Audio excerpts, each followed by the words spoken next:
नमस्कार विद्यार्थी मित्रांनो, नोट्स इन मराठी या आपल्या शैक्षणिक यूट्यूब चॅनलवर तुमचे मनापासून स्वागत आहे. आज आपण एका खूपच रंजक स्रोतावर सखोल चर्चा करणार आहोत. विषय आहे भारताचा आंतरराष्ट्रीय व्यापार. आपण हे समजून घेण्याचा प्रयत्न करू की भारताचा जागतिक व्यापार नेमका कसा बदलला, आपण काय खरेदी करतो, काय विकतो आणि या सगळ्यासाठी कोणती व्यवस्था आहे. चला याची सुरुवात करूया आणि सुरुवातीलाच एक आश्चर्यकारक आकडा पाहूया. 1950-51 मध्ये भारताचा परदेशी व्यापार होता 1214 कोटी रुपये. फक्त हो, आणि 2020-21 मध्ये हाच आकडा वाढून झालाय 77,19,796 कोटी रुपये. अविश्वसनीय. हो ना. ही प्रचंड वाढ का आणि कशी झाली हे जाणून घेणं खूपच रंजक ठरेल. हो, आणि ही वाढ केवळ आकड्यांमध्ये नाहीये, तर व्यापाराच्या स्वरूपात, त्याच्या दिशेत आणि रचनेतही मोठे बदल झाले आहेत. यामागे उत्पादन क्षेत्राला मिळालेली गती, सरकारची उदार धोरणं आणि बाजारपेठेचं विविधीकरण अशी अनेक कारणं आहेत. आपण या प्रत्येक पैलूवर सविस्तर बोलूच. चला तर मग या मोठ्या चित्रापासून सिद्धांत ठरवूया. ही जी प्रचंड वाढ झाली आहे तिच्यासोबत एक महत्वाचा मुद्दा पण आहे. स्त्रोतांमधला तक्ता 8.1 आणि आकृती 8.1 पाहिलं की एक गोष्ट अगदी स्पष्ट दिसते. भारताची आयात म्हणजे इम्पोर्ट्स ही निर्यातीपेक्षा म्हणजे एक्सपोर्ट्सपेक्षा सातत्याने जास्त राहिली आहे. यालाच व्यापार तूट किंवा ट्रेड डेफिसिट म्हणतात, बरोबर? अगदी बरोबर.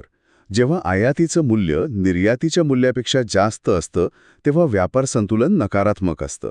आणि भारताच्या बाबतीत हे म्हणजे जवळपास नेहमीच घडत आलं आहे.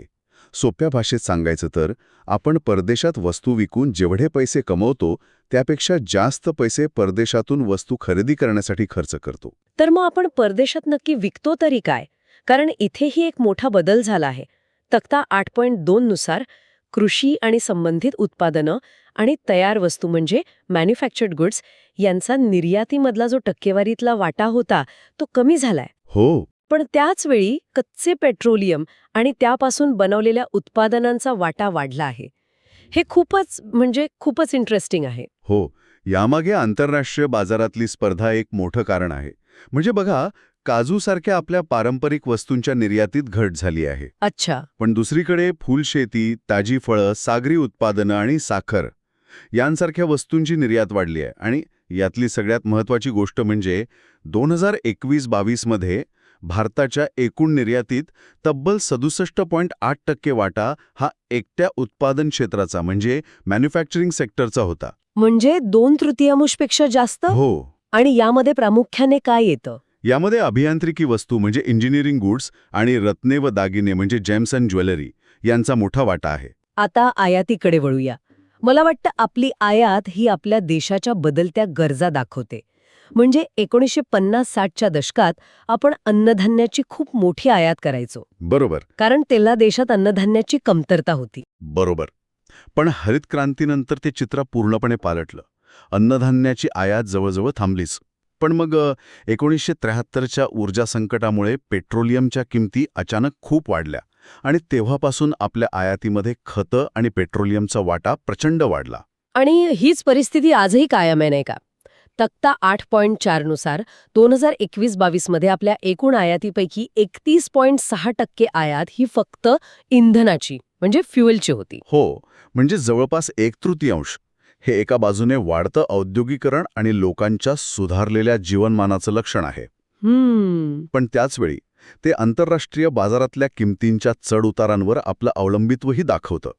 या व्यतिरिक्त आपण मौल्यवान खडे, सोनं चांदी, मशिनरी आणि आश्चर्याची गोष्ट म्हणजे खाद्यतेल यांसारख्या वस्तूंचीही मोठ्या प्रमाणात आयात करतो. म्हणजे हा सगळा व्यापार, ही देवाणघेवाण चालते तरी कशी? अर्थात यासाठी बंदरांची आणि विमानतळांची खूप मोठी भूमिका आहे. भारताला तर मोठी किनारपट्टी लाभली आहे आणि बहुतेक व्यापार सागरी मार्गानेच होतो. एक रंजक माहिती अशी की भारताच्या पश्चिम किनाऱ्यावर पूर्व किनाऱ्यापेक्षा जास्त बंदर आहेत. हो, आणि यामागे ऐतिहासिक कारणं आहेत. ब्रिटिश काळातच बंदरांचा विकास झाला. पण देशाच्या फाळणीनंतर कराची आणि चितगाव ही 2 अत्यंत महत्त्वाची बंदरं आपल्या हातातून गेली. अच्छा, म्हणजे त्याची भरपाई करावी लागली आपल्याला? अगदी.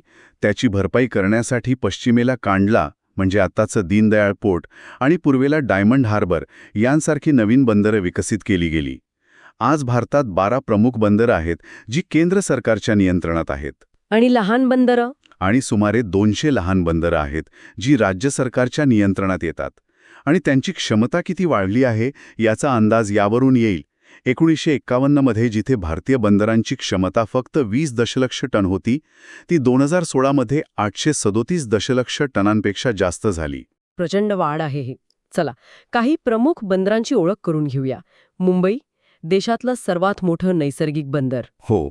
आणि मुंबईवरचा ताण कमी करण्यासाठी विकसित केलेलं जवाहरलाल नेहरू पोर्ट, न्हावाशेवा. बरोबर, जे आज भारतातलं सर्वात मोठं कंटेनर पोर्ट आहे. आणि पूर्वेकडे विशाखापट्टणमबद्दल काय सांगाल? विशाखापट्टणम हे एक जमिनीने वेढलेलं म्हणजे लँडलॉक्ड बंदर आहे. अच्छा. तर कोलकाता हे हुगळी नदीवरचं एक नदी बंदर आहे. त्याला सतत गाळ साचण्याची समस्या भेडसावते. आणि म्हणूनच त्याचा ताण कमी करण्यासाठी जवळच हल्दिया बंदर विकसित केलं गेलं आहे. अगदी बरोबर. आता सागरी मार्गाशिवाय हवाई मार्गानेही थोडाफार व्यापार होतो नाही का? हो, नक्कीच. हवाई वाहतूक खूप वेगवान आहे. पण महागडी आहे. हो, खूप महाग आहे. त्यामुळे ज्या मौल्यवान किंवा नाशवंत वस्तू आहेत त्यांच्या व्यापारासाठी तिचा उपयोग होतो. पण एकूण व्यापाराच्या प्रमाणात तिचा वाटा सागरी मार्गांपेक्षा खूपच कमी आहे. तर आजच्या या सविस्तर चर्चेतून आपण पाहिलं की भारताचा आंतरराष्ट्रीय व्यापार अनेक पटीने वाढला आहे, पण त्यात आयातीचं प्रमाण जास्त असल्यामुळे व्यापार तूट ही एक समस्या आहे. आपल्या निर्यात आणि आयातीच्या वस्तूंच्या रचनेत मोठे बदल झाले आहेत, जे देशाच्या आर्थिक प्रवासाचं प्रतिबिंब आहे. आणि या सगळ्याचा कणा आहे आपल्या बंदरांचं मजबूत जाळं. आणि हे चित्र भविष्यातही बदलत राहील. आंतरराष्ट्रीय व्यापारात आपला वाटा दुप्पट करण्याचं भारताचं उद्दिष्ट आहे. त्यासाठी आयात उदारीकरण, आयात शुल्कात कपात यांसारखी धोरणं अवलंबली जात आहेत. आणि या चर्चेच्या शेवटी आपल्या श्रोत्यांसाठी एक विचार सोडून जाते.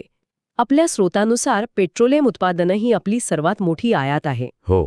पण त्याच वेळी ती एक वाढणारी निर्यातही आहे.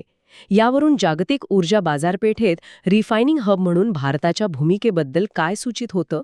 आणि या दुहेरी अवलंबित्वमध्ये भविष्यातल्या संधी आणि धोके कोणते असू शकतात याचा विचार नक्की करा.